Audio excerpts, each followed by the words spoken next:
नमस्कार दोस्तों। आज मैं आपको सुनाने जा रहा हूँ पापा मैं आपको छोड़ सकती हूँ रोहित को नहीं। तो चलिए स्टार्ट करते हैं। मैं अपनी उम्र के उस पड़ाव में थी जब कोई भी लड़की किसी लड़के के प्यार में अपना सुध-बुध खो बैठती है।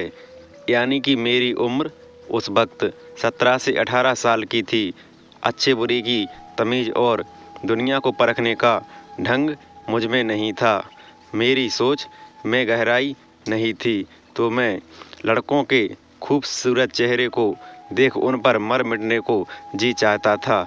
यह उम्र का वह दौर था जब हर लड़की को एक साथी की ज़रूरत होती है। मैं भी उन्हीं लड़कियों में से एक थी जिसे अब एक साथी की ज़रूरत महसूस होने लगी थी। लेकिन कुछ ही दिनों के बाद मुझे एक साथी मिल ही गया। वह लड़का मेरे सामने वाले फ्लैट में रहता था और वो देखने में बहुत ही खूबसूरत भी था। कुछ ही दिनों में उसकी खूबसूरती की दीवानी हो गई। एक दिन जब मैं छुपकर उसे देख रही थी तो उसने मुझे देख लिया। अब कुछ दिनों तक हम दोनों यूं ही एक दूसरे को देखते रहे, पर कुछ ही दिन बाद इशारों में हम दोनों की बातें होने लगीं। बातें होते होते फिर हम दोनों का मिलने का सिलसिला भी शुरू हो गया। उसका नाम रोहित था। मैं रोहित के प्यार में इतनी पागल हो गई थी कि अब उसके बिना कुछ भी दिखाई नहीं देता था। तभी एक दिन मेरे पिताजी मेरे लिए एक लड़के का रिश्ता लेकर आ गए। उस लड़के का फ़ोटो भी था। जब मेरी माँ ने उस लड़के का फ़ोटो मुझे दिखाया तो वह फ़ोटो देखते ही मैंने उस फ़ोटो को फाड़ दिया और कहा कि आप लोगों को मेरी शादी के लिए यही लड़का मिला था। कितना बदसूरत है यह लड़का। मैं इस लड़के से शादी हरगिज नहीं करूँगी। वैसे सच कहूँ तो वो फ़ोटो वाला लड़का भी थोड़ा स्मार्ट था, पर मैं तो रोहित से प्यार करती थी। रोहित के प्यार में पागल जो थी। शाम को जब पिताजी घर वापस आए तो माँ ने उन्हें सारी बात बता दी। तभी पिताजी ने मुझे बुलाया और मुझसे शादी से इनकार करने का कारण पूछा।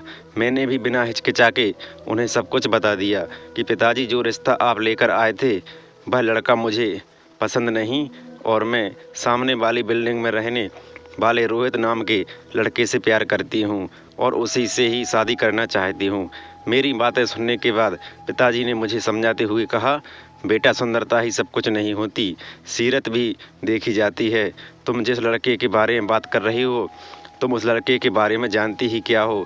मैंने पापा से कहा, पापा, मैं उससे ज़्यादा तो नहीं जानती, बस यूं ही हम दोनों एक दूसरे को पसंद करने लगे और हमें एक दूसरे से प्यार हो गया। पिताजी ने गुस्से में कहा, वह लड़का कौन है, कहाँ का रहने वाला है, उसका खानदान कहाँ है? बेटी, जो लड़का मैंने तुम्हारे लिए ढूंढा है वह बहुत अच्छा है और वह इंजीनियर भी है। मुझे पता है कि पिताजी मेरी शादी रोहित से कभी नहीं होने देंगे, पर मैं भी अपनी जिद पर अड़ी थी। मुझे भी शादी करनी थी। तो रोहित से तभी पिताजी मेरी शादी की बात आगे बढ़ाए कि मैंने और रोहित ने मिलकर एक प्लान बनाया कि हम दोनों घर से भागकर मंदिर में जाकर शादी कर लेंगे। उसके बाद घर आ जाएंगे तो घर वाले भी हमें एक्सपेक्ट ज़रूर कर लेंगे। मेरे अंदर तो नादानी थी, पर ये सारी बातें मुझे रोहित ने ही सिखाई थी। तभी एक रात मैंने धीरे से दरवाज़ा खोला और रोहित के साथ मिलकर निकल गई। अगले दिन सुबह मैं शादी करके रोहित के साथ घर वापस गई तो मेरे घर वाले मुझे अपने घर रखने को तैयार नहीं हुए। माँ और पिताजी मुझसे बहुत नाराज़ थे। वह लोग मेरा चेहरा तक देखना ही पसंद नहीं कर रहे थे। तभी उन्होंने गुस्से में घर का दरवाज़ा ही बंद कर दिया। तभी मैं बहुत ज़्यादा रोती हुई रोहित के पास चली गई और कहीं और जाकर हम दोनों शिफ्ट हो गए। शादी की 1-2 दिन बाद जब मैंने रोहित को उससे ख़ानदान के बारे में पूछा तो रोहित ने बातें को टालते हुए कहा कि वह लोग एक शहर से बहुत दूर रहते हैं, कभी टाइम मिला तो तुम्हें ज़रूर मिलवाऊंगा। अब मैं और रोहित अपनी रोमांस भरी दुनिया में खो गए और हमारी ये उम्र ही सोचने समझने की नहीं थी। हम तो बस प्यार में। रोहित के साथ कुछ ही दिन हो मेरे अच्छे खासे गुजरे, पर कुछ ही दिनों बाद हमारे घर में पैसों की तंगी आने लगी। मैंने जब रोहित से पूछा कि रोहित, तुम्हारे काम क्या करते हो, हमारी शादी को कितने दिन हो गए, तुम अब तक काम पर भी नहीं गए, आखिर तुम घर का खर्चा कैसे चलाओगे? तभी रोहित ने मुझसे कहा, देखो सुप्रिया, मैं काम तो कुछ भी नहीं करता। जब मुझे कोई काम मिल जाता है तो मैं कर लेता हूँ। और बुरा मत मानना, मुझे लगा था कि तुम अपने माता पिता की इकलौती बेटी हो और जब तुमसे शादी हो जाएगी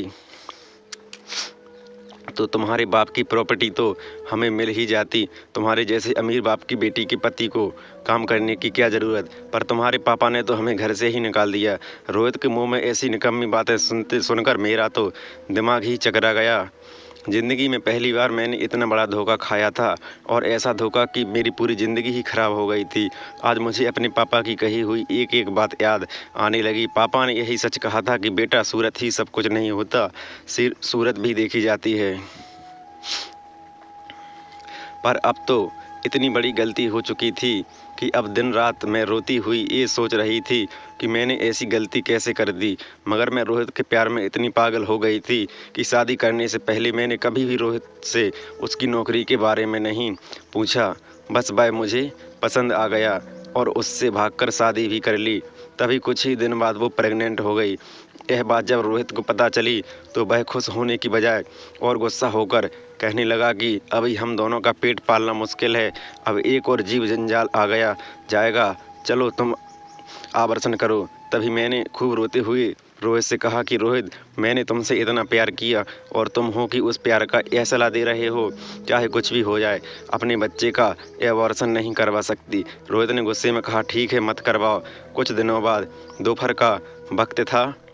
रोहित घर से कहीं दूर चला गया और कभी भी वापस लौटकर नहीं आया। मैंने कुछ दिनों तक रोहित का बहुत इंतज़ार किया, पर घर में पैसों की तंगी होने की वजह से मैं कब तक इंतज़ार करती। अब मुझे समझ आ चुका था कि रोहित ने मुझसे प्यार नहीं, बल्कि वो तो मुझे इस्तेमाल कर रहा था।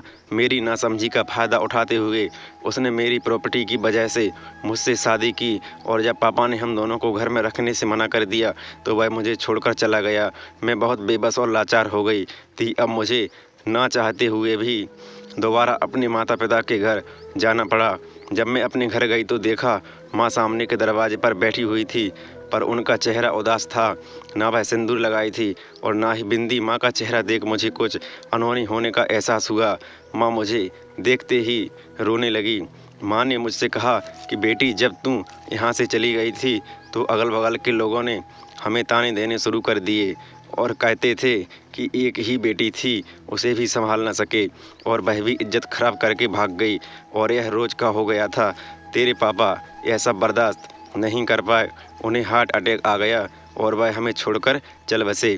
यह सुनकर मैं फूट फूट कर रोने लगी और कहने लगी कि माँ, मुझे माफ़ कर दो, ऐसा मेरी ही वजह से हुआ है। मैं अगर पापा की बात मान लेती तो मुझे यह दिन देखना नहीं पड़ता।